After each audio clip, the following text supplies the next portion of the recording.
So homesteaders, we're having an issue with our water heater. It threw an error code that it's got a bad circuit. Circuit. It's an electric water heater, and when you take a shower, it's lukewarm and then it goes cold. If you're using a faucet, it's warm for a little while and then it goes cold. Yeah. So today's show, we're going to troubleshoot and fix this thing. So this is a Whirlpool water heater, and we got to fix this baby because we ain't getting much hot water. So, our water heater was having partial hot water. It would be warm for a little while, and then it would stop being warm. So, Eric, this is from 2017, so it's not an old water heater. So Eric got us these. These are new. They're covered under warranty. So I went to my local Lowe's and Whirlpool waterheater.com were very nice people since it was under warranty. I went to Lowe's. It was free. So I got two of these, one for the top and one for the bottom. Even though the top one was working okay, we're going to change that anyways, and that's what it looks like. So this is the one he took out first from over there. From right here. So we're going to change out the bottom one, since there's two. I have this set on ohms for resistance, and when I show out my leads, you'll see the meter deflects, or if you're going to use digital, it'll be 0. Now on a good heater element, it's going to have specs relatively low. 10 to 25 ohms, maybe 30 ohms, something really low. This is our old one. I took it out anyways, just because, right? So the meter right there is reading 10 ohms, which is probably close to specs. On the new meter, it's also showing right around 10 or so ohms. So it's obviously good, right? And we'll take our leads off. So we know this is what a good one reads. Let's read this bad boy down here. Now this is already, the tank is drained, de-energized, the circuit breakers are open. I got the wires off. So this is just going to read the element. Because right now, it's either the coil or it's the thermostat. I don't know which is bad. And right now I'm touching the two screws. They're tight still. And guess what? That bad boy is not deflecting at all. See right there? He's maxed out. He's an open circuit. That tells me that the coil or the heating element is bad. Once again, if we do this, it moves. But when we go down here and touch it, it doesn't. So It's got to go. Yeah, that's just confirmation that it's got to go. This is a socket, 1.5 inch, made specifically for water heater elements. And like I said, this is from our big box store, and you know, it fits pretty good. If I get it on there, it's on there. And you just take a screwdriver and run it through these little holes that are in here. And you just turn it counterclockwise, right? The problem is, this guy's stuck. I mean, I'm putting it on here pretty tight. It will not pop. So, we need something else. Top one up here was not frozen at all. He came out like a champion, which gave me false hopes that this guy would come out good. So, we got some heavier duty tools to get this guy out. So this is a 1.5 inch Craftsman 1/2 inch drive socket on a 1/2 inch breaker bar. That's, I don't know, maybe 18 inches long. This is the socket itself. This will fit, once you take the wires off, right on there. Relatively tight. The heater coming on? Yeah, our heater just kicked on. It's about 20 degrees outside. Now this is a low socket, if you can kind of see there. It's not deep at all, which is good because it clears the electrical connections, and it's not a deep socket, so you know, Now you see the breaker bar is going to give you some torque. If that doesn't do it, I got a 36-inch pipe here that'll give you more torque. So I don't want to use a jackhammer on this guy just yet. So let's go ahead and just see if this by itself does anything. Oh, look at that, baby. Yay! We're gonna have hot water. Look. This socket gets good reviews, unlike that little cheap $7 item I bought earlier, which worked okay on the top heating element, but this bottom one was pretty tight. And just having a breaker bar with a little torque is all it took. This thing's coming out all cattywampus here. Got this tight insulation. I'm just wiggling it. You're obviously disconnected, you know. Yeah. Believe me. Power's off. Water's drained. And we're just wiggling it, trying to get it out. Jeez. Well,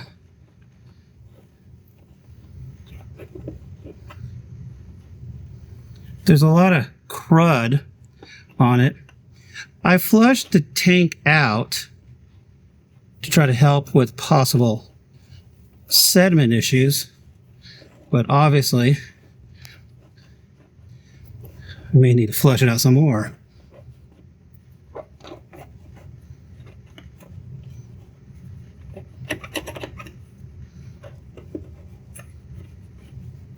Jeez.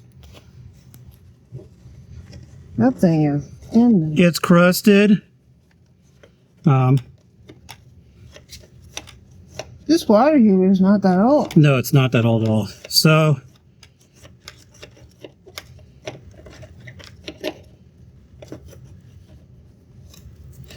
this is a lot of sediment. We have hard water, but this is crazy. And this is why manufacturers suggest you drain your tanks once a year. It helps let the stuff out. I flush my... drinking that stuff? Well, this is what's coming out of your hot water heater. This is what you're taking a bath with. Showers. Drinking? Your coffee. Or you nuke it, of course. Yes, Amy. This is sediment. This is what happens. It's a little bit of a hook.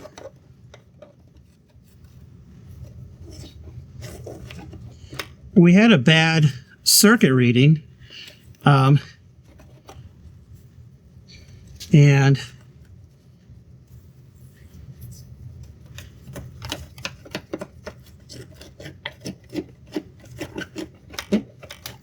Oh, break it. well, I don't want to necessarily break it. Although it may already be broken. We might be making progress here, maybe. Just spinning it. We're getting a little bit of like a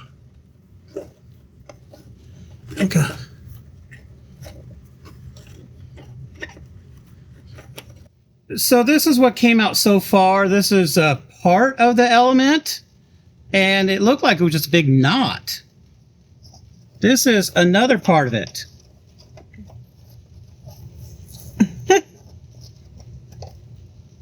Like a snake. Kind of like a snake. So we'll see. Oop, just broke off. Did the one you were... Jeez Louise. Yeah, we don't know. This thing's all crazy. It's feels like there's a big L to it maybe, or not to it. So I don't know if it wants to come out. Oh, there it is. And there we are. Now I don't know if that's everything, but it's a part of it. Oy. So that's why it isn't working. It's full of sediment, it overheated, and it broke. Is that why these things catch fire? They can catch fire for different reasons. Heat and pressure can explode.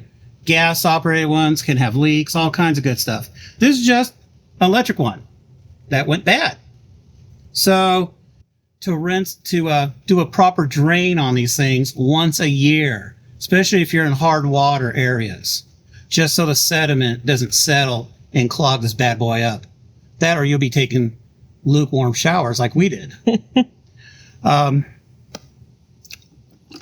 We're going to need to find a way to get the bulk of this sediment out. See all this stuff? I can turn the water on and possibly flush it out that way, possibly.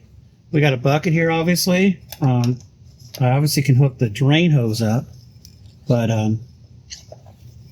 Ooh, it smells like clay or something. well, it is. It is. Oops. Is that another piece? That's either a rock or another piece of copper. I don't know what it is.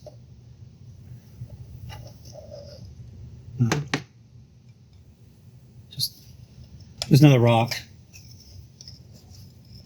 There's no telling how deep this goes. I don't know if it goes all the way to the bottom of the tank. I'm hitting something in the back here. I don't know the design of these things. I know the bottom heating element sets hot water up, where it then circulates and comes back down. And when only the top heating element is working, that's why your water's lukewarm. Just more garbage. So we're going to need to come up with a way to get this sediment out before we put our new heater element in. You need a shop vac. A shop vac that can get through this hole would be very helpful, to say the least. So now that we are in dire straits here, Lowe's is closed for the night, as supermarkets are, so we have no water, no hot water, nothing to this house. So we need to clean this out. So I went and got a few items here. This is an auger that you can use for your toilets. That's what this is. All right. This bigger hose is 3/4 inch inner diameter, 1 inch outer diameter, which will fit in our tank. Barely. But for more wiggle room, I've got this 3/8 inch inner diameter, 5/8 outer diameter. Okay, I've got more water coming out now that I didn't have before. You can kind of see I got kind of like a slurry almost on the tip here. You can kind of see that liquid right there. It's kind of nasty. I didn't have it before. I had kind of like that right there. It was like rocks of stuff, kind of like. I believe I can go all the way to the back. I gotta be careful because this is a fiberglass lined tank and I don't want to break it. Now there is resistance going downward a little bit. Going up, there's no resistance. And going straight back, there's no resistance. So it is breaking up a little bit, which is good. My goal is to see what I can suck out, what I can break up, and eventually we'll turn the water on and see if I can flush some of the stuff out through the drain there. So the drain right there is reasonably clear, which is not what I want. I want that to be cloudy. I want gunk to come out. So we'll see if we can get this clean. So I ran a little bit of water.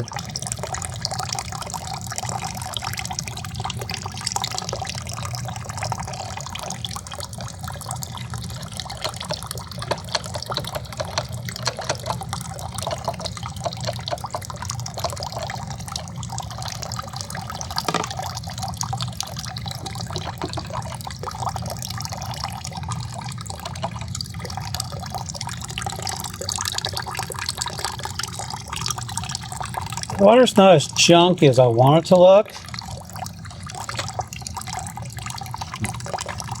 If I take a screwdriver and I kind of swish this stuff around, I would hope that this water gets more milky and flushes it out. And long term, I would just hook the garden hose up and just keep turning the water on and off and let it, you know, flush out.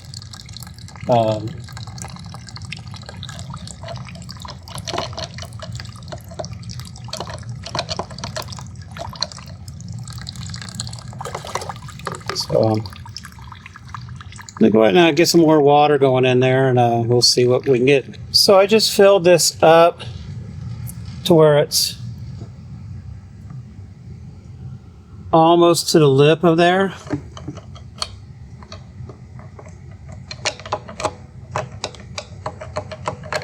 So then I'm just cramming this hose in there. I can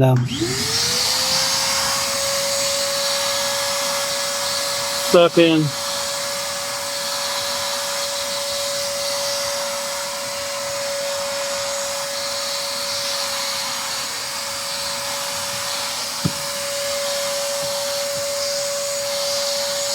Sucking some of this water out.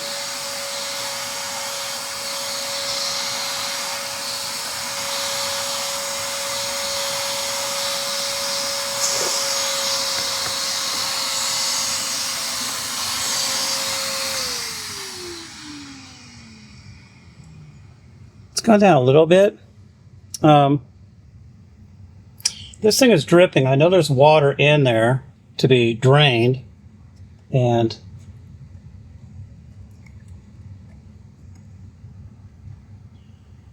so we'll see what happens. We need to get that unclogged. All right, we got some draining going on now, and it is a milky water. You can kind of see we are getting a bunch of nasty stuff there. This is just a game. Putting water in there, letting it drain, try not to get it clogged up. Maybe I can get a coat hanger or something to get up into this drain valve area. And if I can restore good flow through there, then maybe I'll suck the rest of this junk through it. The vacuum cleaner has helped, but this is definitely a lingering problem. Making some progress. You can see that that's coming out pretty good. That's one of the best flows I've seen all night.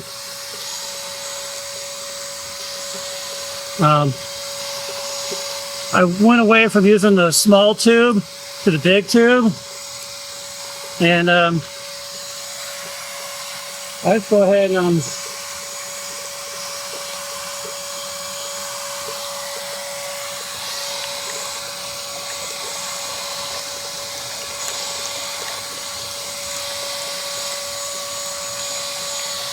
this is the dirty water inside the dry wet vac, just sucking up water. So I'm adding water through the inlet. Even though some is going out the hose, a lot more comes out via the vacuum. And then I just stir it all up, and I'm slowly getting it all dissolved. All right. This part's not too sexy, but basically what I just did was I put in the old bad one as a hint from my good buddy Mark, the plumber, also ancient Hobart collector and everything. He knows a lot about metalwork and stuff, and some about plumbing, and he had a good idea. So I put the old one in as a gasket, just stop this thing as a plug, filled it up, and now that the tank is full, and I already checked at my nearest bathroom, I took the aerator off and got a bunch of water out of both the cold and hot water, got a lot of the air out. That part seemed to work. So now we're draining this, and then we'll change the heating element for reals. So that'll be next. Got the new one hooked up, or installed, yay. Let's do a quick read.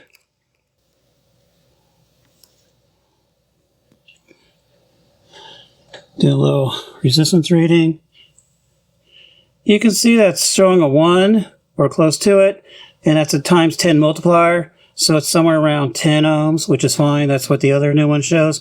So the bottom line is, just loose connection. That's my fault.